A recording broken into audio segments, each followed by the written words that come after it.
Yo, what is up guys? It's me, Zachary, back bringing you some more daily NBA news and updates. We got a couple of things to talk about and it's pretty lit, alright? So let's just not waste any more time. Let's get into it. Lego. This is exactly why so many people hate and despise Draymond Green. People hate the guy's guts. Unless, of course, you're a Warriors fan, then you love Draymond Green. Me personally, I don't mind him too much. I think he's hilarious. Mainly because he's like LeVar Ball to me. I don't take anything he says that seriously, so I find it pretty funny. I don't let it get under my skin, so maybe that's why he doesn't bother me as much as he bothers some other people. And that's why I couldn't help but to burst into laughter after I heard what he said about his thoughts on the Cleveland Cavaliers' chances against the Golden State Warriors from last year's NBA Finals. Check out what this man had to say. They didn't stand a chance. It pissed me off that we didn't sweep them. Cavs fans and LeBron fans right now, triggered. Absolutely triggered. Y'all ain't happy about hearing that at all, but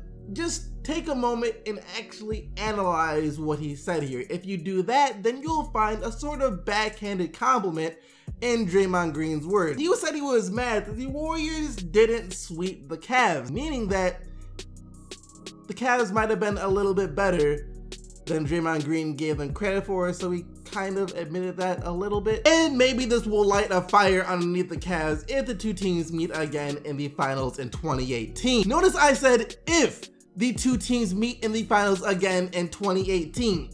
If, meaning that it's not 100% certain. Odds of it happening are through the roof, but not everyone is buying into the idea that that is going to be the outcome after everything goes down this year. Some people believe another team could make it to the NBA Finals. For example, the Oklahoma City Thunder, the team that's received a lot of hype ever since they traded for Carmelo Anthony. Some people can see them not only reaching the NBA Finals, but also becoming the 2018 NBA World Champions. And one of those people is former All-Star Paul Pierce. What is your crazy prediction? Oklahoma City Thunder will raise the Bill Russell, Larry O'Brien trophy this year. I'm really glad that Paul Pierce said this yesterday, not because I agree with him. I don't agree with him. If I had to place money on a team that's going to win, it would be the Golden State Warriors. That's like free money at this point. But I am happy that he picked the Oklahoma City Thunder to win it because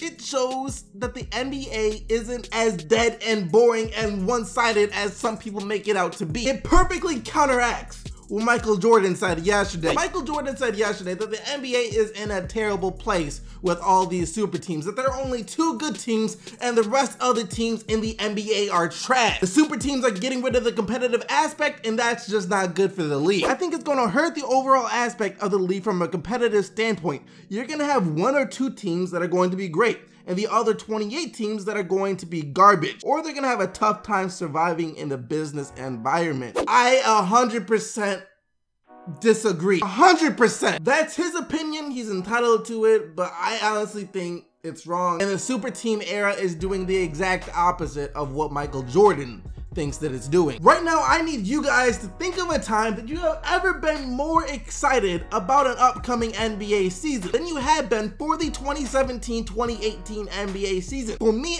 I can't think of a time. That says a lot considering my favorite team isn't even supposed to be that good this year. We're not championship contenders, so if I'm excited for this season and I'm not even a fan of one of these elite teams, there must be a good reason for me to be excited. I think what MJ said would have been more of a valid argument heading into last season, when there really were only two teams that people were giving much of a chance to do anything: the Golden State Warriors and the Cleveland Cavaliers. Outside of those two teams, it was all you know, maybe the Spurs. However, regardless of those thoughts heading into last regular season, that still turned out to be one of, if not the best regular season that the NBA has ever seen, which led to one of, if not the worst postseason that the NBA has ever seen. And that led to the best, hands down, off season that the NBA has ever seen, which once again leads us full circle to one of the most hyped NBA regular season that I have ever seen. People said the NBA was dying last year. Kevin Durant ruined the NBA by going to the Golden State Warriors. Now 1 year later, look at where we are. The NBA is back and is better than ever. And let's be real here, there are way more than just two teams that will be competitive this upcoming season. 2 teams, all right, the Golden State Warriors, Cleveland Cavaliers, got those out the way. Then we still have the Houston Rockets, San Antonio Spurs, Minnesota Timberwolves could be competitive, and then of course the Oklahoma City Thunder now as well. That's 6 right there. And then there is always room for a couple of teams to surprise us. It happens sometimes where a couple of teams come out of nowhere and are more competitive than people thought that they would be. But even if that doesn't happen, we still have those 6 teams in the NBA that all have at least a chance of winning a ring this year. And when was the last time you could say that? When was the last time in NBA history that you could point out 6 teams that were going to be this good? Before this, honestly, it was probably like back in the 2015-2016 NBA season, but that wasn't even 6, that was only 4. You had the Cleveland Cavaliers, Golden State Warriors, San Antonio Spurs, and then the OKC Thunder when they still had Kevin Durant. Before that, I don't even know when there had even been 4 teams that were seen as serious contenders to win an NBA championship. So I just don't get how anyone can say that the super team era has been bad for the NBA and is getting rid of the competitiveness when the competitiveness is at a higher level than it has ever been in a very long time. Parity, that's what this all comes down to. A lot of people want to see this thing called parity in the NBA. What exactly is parity in sports? The state or condition of being equal. That's the main definition of the word parity. When have sports and equal in terms of talent distribution amongst teams ever been equal? I'm not even just talking in the NBA here. I'm talking about any sports you want to mention. When has parity ever been a thing? When has there been a time where there has never been a favorite? When has there been a time where there's never been a best player or a flat out best team? It has never happened, and I honestly never wanted it to happen. It would be no fun if every single team was as good as every other single team, if there was no clear-cut elite teams in the NBA. Do you know how boring that would be? Who gets better? You always stay the same. Parity is overrated in sports. It should exist in a lot of other areas of life, but sports is not an area where we need parity, where there should be all the teams in the world have the same shot of winning, of being the best. Just not how it works. If anything, parity is what takes away from competitiveness. Every time a new super team comes along, do you know what that means? That the other teams have to compete even harder to be better than the super team that is at the top of the NBA. Individual players, teams as a whole, general managers even get better in order to try and beat the best and become the best. So I'm sorry, but I'm just not buying this whole idea of there are only 2 good teams in the NBA, and that's terrible. All these super teams are terrible for the NBA, and this whole idea of there should be a parity in the NBA, it doesn't make sense. And if you bought into that thinking, then you need to go back to the store and return it, because it doesn't work. Anyways, after that whole the NBA is still great and who needs parity thing, I guess this might be a bad time to mention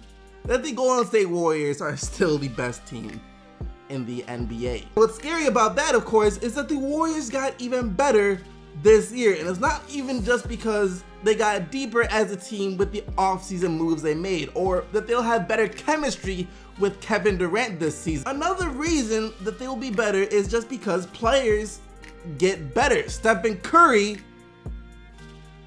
got better. At least that's what Steve Kerr says, as he predicts that Steph Curry is about to reach his absolute peak and have the best season that he has ever had this year. Steph is at his absolute peak right now, physically and emotionally. This is probably going to be as good as he'll ever be this year. I think he's better now than he was last year and the year before. And that's saying something. He is the most impactful offensive player in terms of what he does to the defense, maybe ever. There are guys, obviously, Michael Jordan impacted things, but the way Steph plays puts the fear of God into defenses like nobody's ever seen. Well then, Steve Kerr mentioned Stephen Curry and Michael Jordan in the same sentence, and a lot of people got triggered after that without even realizing what Steve Kerr was trying to say. He's not saying that Steph Curry is better than Michael Jordan. He's just saying the way he impacts defenses is something like the league has never seen. For example, Michael Jordan has the ball. Defenses are trembling. No question about it. Why? Because there's nothing you can do to stop Michael Jordan when he had the ball. Steph Curry has the ball. Defenses are trembling. Why? Because there's very little you can do to stop Stephen Curry or the Golden State Warriors when he has the ball. What differentiates the two is that when Steph Curry doesn't have the ball, defenses are still trembling, because at all times you have to know exactly where Steph Curry is on the court and have a guy smothering him. If you slack off or leave Steph Curry open for a millisecond, then you paid the price. Why? Because the dude has unlimited range, which is something that Michael Jordan just didn't have. We all know that Steph Curry's range extends to about the half court line. There have been games in the past where he would just casually pull it from 35 feet and make it seem like it was a mid-range or a layup shot. And yes, I do believe, Steve Kerr, that we are about to see the best year from Steph Curry. And if how he's been playing in the preseason is any indication of what's to come during the regular season, then it's about to be a really crazy year. But that's going to do it for today, guys. Let me know what you think about all of this down in the comment section below. Leave a like on the video if you enjoyed it, and subscribe for more daily NBA videos. And until tomorrow, keep getting the Bucks, Team SDC, and I'm out of here.